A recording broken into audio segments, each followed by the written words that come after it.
ছাত্র জনতার আন্দোলনের মুখে আওয়ামী লীগ সরকার পতনের পর থেকেই দেশ জুড়ে আলোচনায় আয়নাঘর।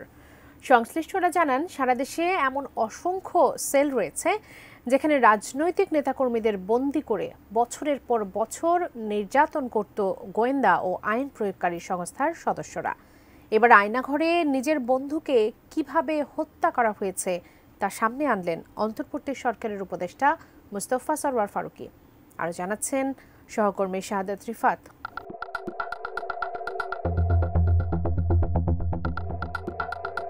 দায়িত্ব নেয়ার ৬ মাস পর সম্প্রতি দেশি বিদেশি গণমাধ্যম কর্মী ও ভুক্তভোগীদের নিয়ে প্রথমবারের মতো ডিজিএফআই এবং র্যাবের আয়নাঘর পরিদর্শন করেন অন্তর্বর্তী সরকারের প্রধান উপদেষ্টা ডক্টর মুহাম্মদ ইউনূস। প্রধান উপদেষ্টার পরিদর্শন শেষে সামনে আসে গোপন বন্দিশালা বা আয়নাঘরের বেশ কিছু ছবি, যা নিয়ে সামাজিক যোগাযোগ মাধ্যমে চলছে নানা আলোচনা সমালোচনা। পক্ষে বিপক্ষে হচ্ছে তর্ক বিতর্ক। আয়নাঘর ইস্যুতে যখন উত্তাল সামাজিক যোগাযোগ মাধ্যম, তখন অন্তর্বর্তী সরকারের সংস্কৃতি বিষয়ক উপদেষ্টা মুস্তফা সরওয়ার ফারুকী আয়নাঘর নিয়ে সরব হয়েছেন। সামনে এনেছেন নিজের বন্ধুকে হত্যার ঘটনা।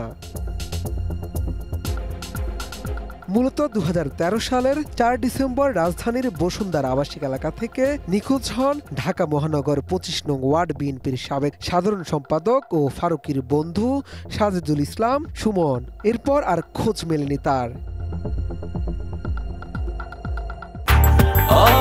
ব্রেকফাস্ট, টিফিন কিংবা স্ন্যাক টাইমে মজাদার আয়োজন মানে অল টাইম ব্রেড। ঘটনাটি সামনে এনে ফেসবুকে ফারুকী লিখেছেন, এরকমই কোনো একটা ঘরে হয়তো তার বাল্যবন্ধু সাজেদুল ইসলাম সুমনকে আটকে রাখা হয়েছিল। এরকমই কোনো একটা ঘরে অজানা আশঙ্কায় সে কেঁপে কেঁপে উঠেছিল। গুমের শিকার বন্ধুকে স্মরণ করে ফারুকী আরো লিখেন, এরকমই একটা ঘরে বসেই হয়তো সে আল্লাহর দরবারে হাত তুলে কাঁদতে কাঁদতে বলেছিল, আল্লাহ তুমি আমাকে এইবারের জন্য বাঁচিয়ে দাও, আমি আর রাজনীতি করব না, আমার সন্তানের জন্য আমাকে বাঁচিয়ে দাও, আমার মায়ের জন্য আমাকে বাঁচিয়ে দাও। ওই পোস্টে সরকারের সংস্কৃতি বিষয়ক এই উপদেষ্টা লিখেন, এরকমই একটা ঘরে ১৭ কোটি মানুষ আটকা ছিল ১৬ বছর, আর তারাই গোপনে বলতেন আল্লাহ এই ডাইনির হাত থেকে যেন তাদের বাঁচিয়ে দেয়।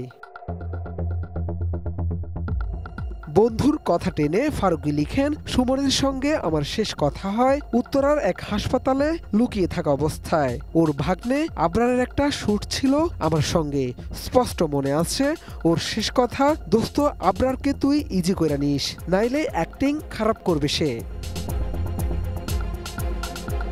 বন্ধুর শেষ পরিণতির কথা তুলে ধরে মুস্তফা সরওয়ার ফারুকী লিখেন, এমনই এক জালিমের শাসনে ছিলাম যে তোর জন্য সুমন একটা কথাও বলতে পারি নাই। পরে জানলাম মানুষরূপী জানোয়ার জিয়াউল আহসানের নির্দেশে তোরে ইঞ্জেকশন দিয়ে মেরে শীতলক্ষায় ফেলে দেয়। যে বাবার ঘরে ফিরে সন্তানের সঙ্গে ভাত খাওয়ার কথা ছিল, তাকে এই ডাইনির দল শীতলক্ষায় মাছদের খাবারে পরিণত করে।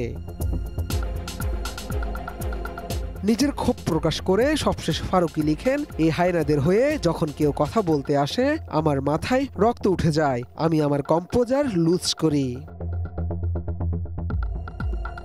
এর আগে আয়নাঘর পরিদর্শন শেষে প্রধান উপদেষ্টার প্রেস উইং জানায়, সারা দেশে প্রায় ৭ থেকে ৮০০ আয়নাঘর থাকার তথ্য পেয়েছেন তারা, যেগুলো খুঁজে বের করে ব্যবস্থা নেবে সরকার।